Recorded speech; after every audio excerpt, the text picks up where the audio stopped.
Wild Love is many things. It's the first single from my new record. It's a great example of where my writing has gone to.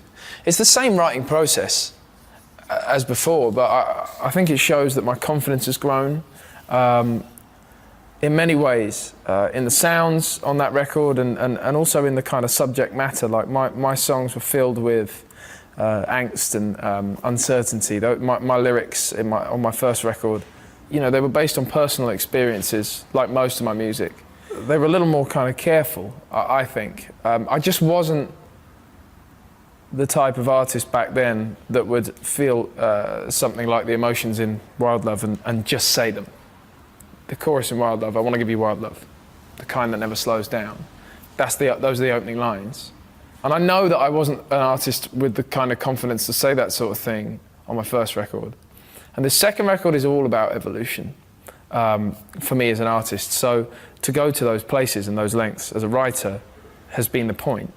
And it's essentially about kind of falling for someone and that explosive, like euphoric feeling. Wild Love is a song where influences like that I've talked about, like Drake and Frank Ocean, Prince, definitely applied, absolutely. But you know, artists like David Bowie, LCD Sound System, Lord, Blondie, have been huge influences on this whole record as well, and individually a song like Wild Love as well. Whilst there's a sort of slickness to Frank Ocean's music and Drake's music, it's by no means perfect, and that's the thing that makes it so incredible.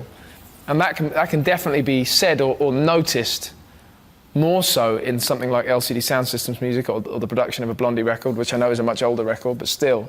And then, you know, it was juggling those two things, like going to a slightly slicker place, for want of a better word, but making sure it felt earnest, because that's kind of who I am, and making sure it felt real, because that's the kind of artist I want to be. And that's why an influence like Lord's music applies, or like Prince's music applies as well. One of the early inspirations for me for this video was the famous D'Angelo video that I cannot replicate. I just can't. I've stood in front of a mirror and I've tried, and I'm just not him. So that being the case, that's a very striking image in itself, because he's an incredible looking man.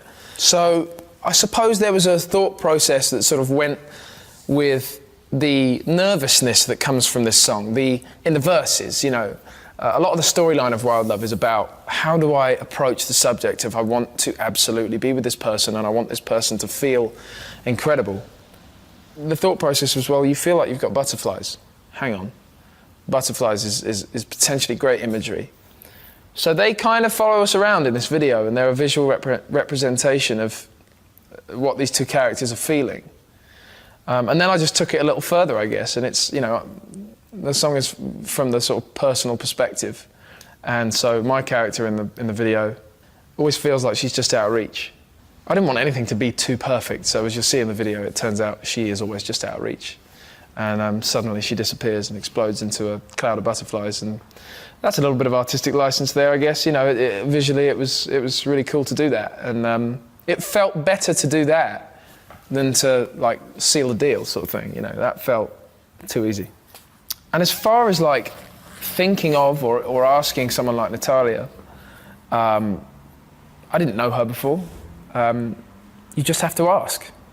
You have to see what the possibility is of someone like her wanting to do that. So we sent her the song, and she came. She was awesome. She came back. She heard that. She listened to the song. I was in LA to shoot that video, and she was actually in Europe at the time.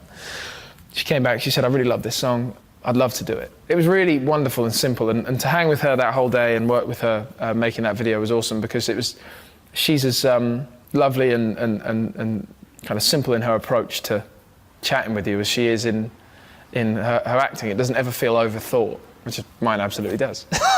But she was really great, and yeah, I'm a fan of what she's done so far. But you know, what a great person, what a great talent, and I'll definitely be a fan of the things she goes on to do.